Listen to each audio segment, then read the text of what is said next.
actually I have some cute pictures. Some of them are cute. But I just want to kind of tell you a story. So my name is Kody Christiansen. I am a recovering alcoholic addict, and I'm also a student here at NYU. Oh, little pixelated baby. That's exactly what I look like when I was So I grew up in Fort Worth, Texas, notice the hat. Growing up as a young gay man, young gay boy in Fort Worth, Texas was pretty difficult.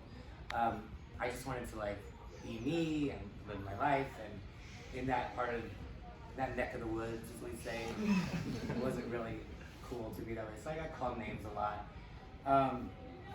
And life just sort of didn't have it planned for me that it was going to be easy. So my mom on the left, she was like my best friend, my grandma. When I was in high school, when I was a senior in high school, I was actually gay bashed. A couple of kids from a local high school thought I was gay or found out I was gay, and they attacked me, and I nearly died. And so I was put into the ICU for about 3 days, and then I was in the hospital for another couple of weeks. And my mom and my grandma were right by my side, and then I recovered. And 3 months later, my mom went into the hospital for a bone marrow transplant for leukemia. The bone marrow transplant actually cured her cancer, but because of post-op infections, her organs failed. And 20 days after my 18th birthday, the doctors asked me what I wanted to do. So my mother is laying there on the bed with tubes and keeping her alive. And before I even graduated high school, I had to bury my mom, right? So that, growing up gay, getting called names all the time, my parents divorced when I was really young. My dad was never around. My mother's longtime boyfriend, who was supposed to be a father figure to me, abused me. And so those are all great reasons to drink, to use drugs. And so I started dabbling a little bit after high school. Like before I graduated, I had to sell my family home, move into my own apartment. And then I tried to go to school for college for a minute, but because of everything that had just happened, I couldn't handle it. And so I started drinking a little bit. I tried some marijuana, and then I moved to Hollywood. And I don't know why these are all but that's me and Mila Kunis. I got this cushy job at a cake shop in Los Angeles with a lot of celebrity clients. And so instead of pursuing my dream of acting, I started getting into the nightlife, and this probably will reblur too. That's me. Thank you, Hefner.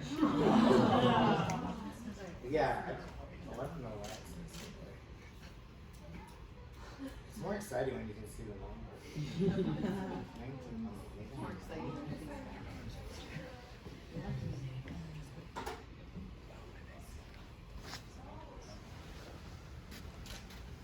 Yeah, because I could have just found these pictures online and like blurred them out. I promise that's me without a beard, right? Brown hair.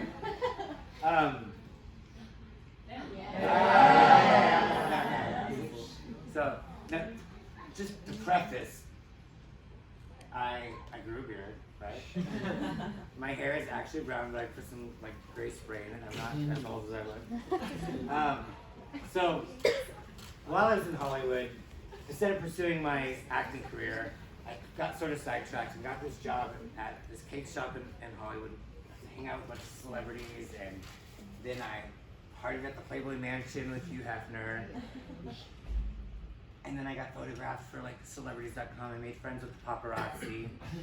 And so they put me on all the websites.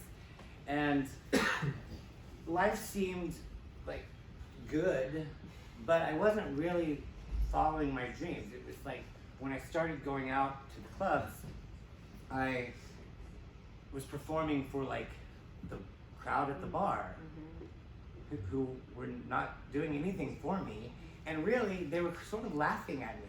Because I go in there and I dance on the tables and I, shake my top and shake my bottom, whatever.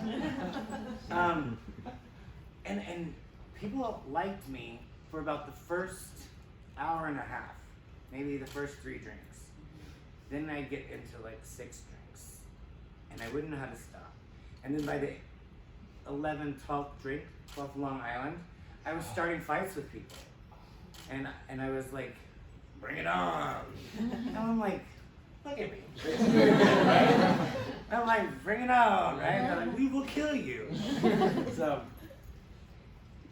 this is what addiction looked like for me. So if you look at the eyes, that's where you can see it. That's where you can see nothing. That's where you can see the emptiness. That's where you can see the darkness. And like, I thought I was cute, right? But like this, I did that myself one night wasted. Like, I'm gonna get myself a haircut, you know? But that's like, I don't know, it's kind of hard to look at it sometimes, but it was like all those things that I talked about earlier is like were good reasons to drink and get high. And so they made me forget about the abuse and my mother's death and my father going to prison and then he died and then my grandma died. I mean, all these things were building up here, and I never dealt with them. And so my way of dealing with them was alcohol, and then weed, and then it was cocaine. And then I fell in love with a rock star on the down low in Hollywood, and we had like this relationship, and there's a song about it.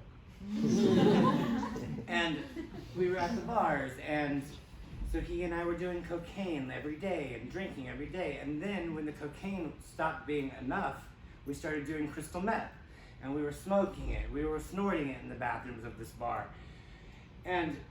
But I never shot up drugs. My mother was a registered nurse. She worked in the ER for her beginning of her career, and she told me that the people that she saw come in with after shooting up heroin or any kind of drug, it was the worst possible thing. She made me promise to never do that. So I never did that, thankfully. But I smoked it, snorted it, drank it, tried to make tea out of marijuana once, just out of my coffee maker. Yeah, it didn't work. But it was, so towards like 6 years ago, 5 years ago, I was dating this rock star. Things were getting bad.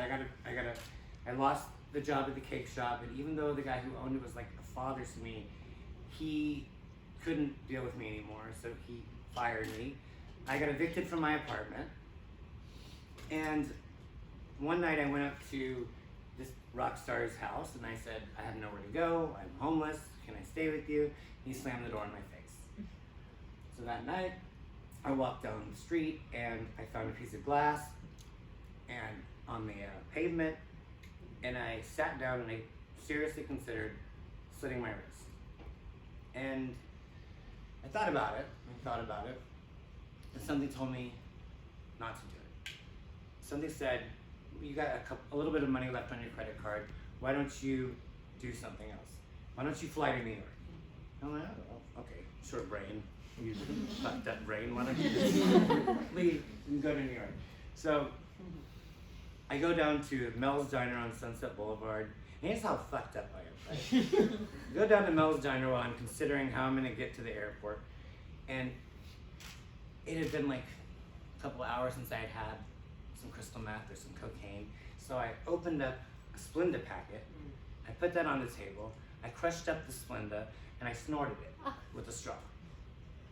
And the waitress came over, and she's like, would you like some more coffee? And so then I drink some coffee. And about 10 minutes later, 2 police officers come up to the table. Like, oh, we heard you're snorting cocaine off the table. And I'm like, I just got my heart broken by a rockstar. And I'm like, I am not snorting cocaine off the table in front of everybody. I'm like, well, we're gonna have to arrest you. So they take me out, put me in the handcuffs, put me in the back of the car. My heart's broken, I just thought about killing myself, and now I'm getting arrested, right? This sucks. So I'm crying to the officers in the front seat. I'm like, it was Splenda. It was Splenda. My eyes were big, like, you know, I'm like 100 pounds, I don't know what. They drove around the corner. They stopped the car, and the female cop, she got out. She knocked on. She opened up the door. She let me out of the handcuffs. She said we had to do that to show this restaurant that we were serious. But obviously, you shouldn't be snorting things off the tape. You're copyright. So then I got to the airport. Oh, you can read my book. But when I finally made it to New York, this was the first thing that I saw when I got off the subway.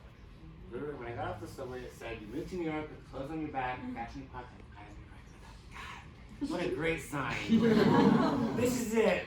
My life's gonna change, right?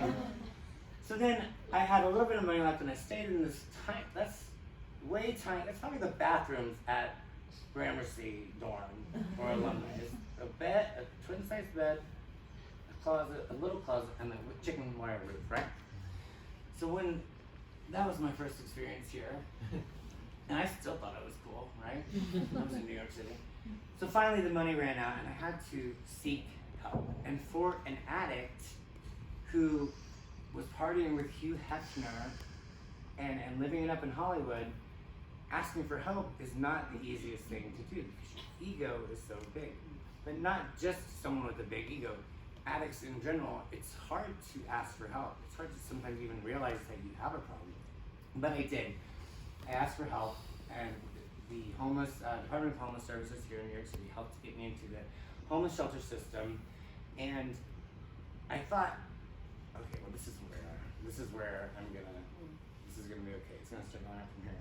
Well, I found out in the homeless shelter system, it's really easy to buy drugs and then buy alcohol, and you don't have bills to pay. You don't have, the government's providing you with money every 2 weeks, and so you can really just do drugs and drink all day. Sometimes some of the shelters have programs that they want you to do, but technically you could stay in one of these shelters for 6 months and maybe a year. I didn't make it to 6 months in any of them because I got kicked out for being a drunk drug addict. Like, I mean, I would come in wasted. So the second shelter that I got to, this is how I look. The second shelter was in the Bronx, a part of the Bronx I had never heard of, very close to one of the projects. And I did meet a guy there who sort of became like family to me. He supported me, but we also drank vodka in his room every night too. But when he got his apartment, when he found the organization that got him an apartment, I had to find another friend there. I found a friend that smoked crack every day, so I started smoking crack. So I'm in the shelter and I'm smoking crack in the Bronx. And at some point, I'm blacked out and I go to the projects and I try to buy crack from someone, and the next day I wake up like that. I wake up on the floor of the shelter, bloody, and my pinky finger is messed up, and I'm like, what happened? And my friend was like, "You got beat up by a crack dealer, dude." Oh, cool. I'm still alive. So here's how I got started. The good stuff, right? So I got kicked out of that shelter for smoking crack and being drunk. I go to another shelter, got kicked out of that one, and I finally end up at the YMCA at the end of the E line in Jamaica, Queens. And it was Gay Pride 4.5 years ago. I got some of the money that the government gave me bi-weekly. I bought a giant handle of vodka, and I went down to Christopher Street, talked my way into some party, and that's all I remember. The next time I woke up, I was back in my shelter room, barfing into a grocery bag, thinking, how the hell did I get back? How did I even get back from Christopher Street to Jamaica, Queens? That's not safe. And I had no recollection of how I got back, right? So I'm vomiting, and I'm like crying, and I can't sleep, and I can't eat, and I can't drink water, the stuff that you need to live. And I thought, I'm gonna die. This time is it. This time is it. That one time I blacked out and got hit by a car in Hollywood and woke up with a catheter in my penis in the hospital and my arms taped to the bed. That wasn't my rock bottom. No, maybe this is it. And but my dad just died. I don't care. I'm in Queens, New York, thousands of miles away from anything. So somehow, I made it through it. I got up to go to the bathroom. In the shelter, everybody has a little room, sort of like what you saw before. And there's 45 different people on this one, all men, ex-cons, drug addicts, mentally ill, people who've just lost their way and are trying to make it back. And the bathroom that we all shared was 2 stalls, 1 urinal, and 3 shower stalls for 45 men. Okay. So I get out of my room, walk into the bathroom, I walk up to the door, I look down, and there's a pile of human feces in front of the door. So somebody either couldn't make it, didn't make it on purpose, and I just looked at that piece of shit on the floor, and I said, my life is shit. My life is literally surrounded by shit. And as ridiculous as it sounds, that was it. That was the picture. That was enough picture in my head for me to say, that's it.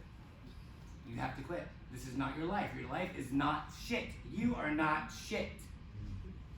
So, thank you. So I skirted around that.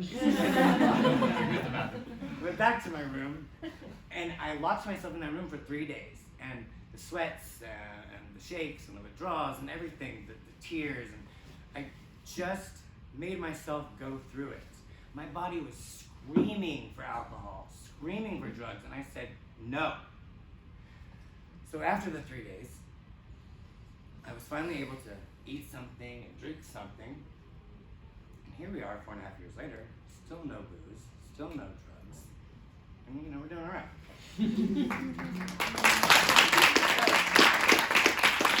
So the first month, I found an organization that would help me get an apartment. I'm still in that apartment.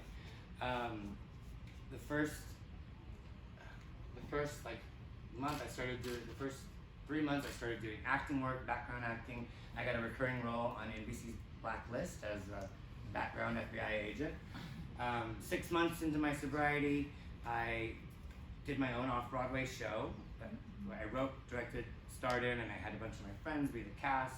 And then at the end of the year, I published my first memoir, which won some awards. And a year later, I published my second one. And here's a couple of fun little stories too. So, that's Justin Bieber. That's my book in Justin Bieber's hand. So, quick little story on that. When I went back, I was asked by a bookstore in LA to come and do a book signing a year after I'd been sober, and a couple months after my first book was published. And the bookstore was right between one of the bars where I used to get high, and then the other ar that I used to get high and drunk, right? So people were like, why would you go back? Why would you go back to that area? And I said, I have to prove to myself that I could go into that bar, go into that bathroom where the rock star asked me to do things with him and do things with him, And I have to be able to walk out of there sober still. And I was. And so then, the day before my book signing, I'm walking down Sunset Boulevard, and I need a chocolate chip cookie. So I go into Subway sandwich shop, right?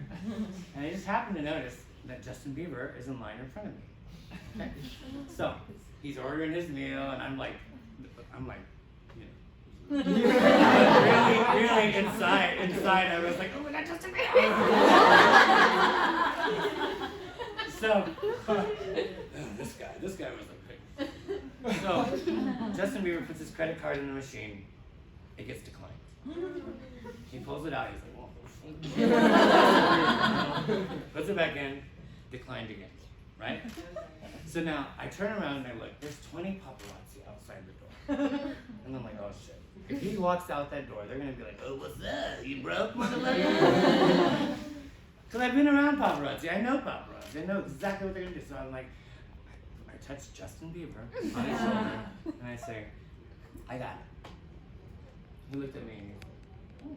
And I'm like, no big deal. I've done this for people before. You buy out lunch with somebody can't. He's like, dude, thank you so much. I'm like, what are you doing tomorrow? I'm having a book signing.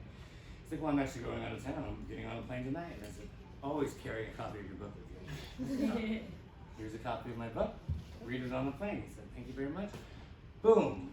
20 paparazzi, world headline news. First, the headline said, random fan buys Bieber's lunch. First of all, he's cute. I happen to know somebody that worked for the New York Post, and I said, the real story here is, a year ago, I was in a homeless shelter, and now here I am buying one of the biggest stars in the world, lunch, when his credit card got declined. He posted that story, that inspiring story, and that went global. And I got amazing emails from people whose lives that touched. I put my book for free for I think a week that day on the ebook version, and over 1,000 people downloaded it, and that was like amazing. So after that happened, I come back to New York City. I'm working at this restaurant in Soho called Perigo, at this French restaurant. I get a phone call. It's the Secret Service, and they say, Supreme Court Justice Sotomayor would love to come have lunch. Is that, can you make the arrangements? I'm like, yeah. So, Supreme Court Justice Sotomayor and her friend and Secret Service come in. They see another table, right? I get to serve the justice. And, you know me already, right? I'm like, how are you, Supreme Court Justice? Talking a little bit. And so, but we kind of got a little vibe for each other at this point. And then when I go to bring her the bill, I put a copy of my book in my hand, of course.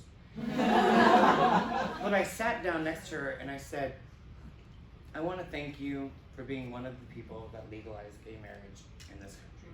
For me and my friends, that means the world. I started to cry a little bit, and I pulled tears. I said, I'd also love to give you a copy of my book. And she said, what's it about? I'm like, yes, Sobersaves. So I tell her, and when I get to the part about being in the Bronx, in the shelter by the projects, she said, oh, I was raised in the projects. My life started in the projects, and I overcame it. Look where I am now. And I said, yes. And look at me. So we had this moment of like common experience, even though our stories were completely different. We had this moment of like, I get you.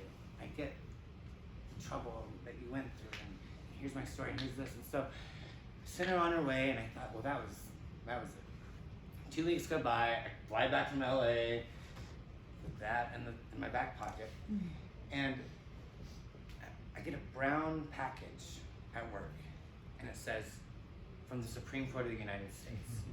I sort of forgot that I had served her, so I'm like, oh, they found me. They found me. But I was like, oh, maybe, okay. So when I opened it up,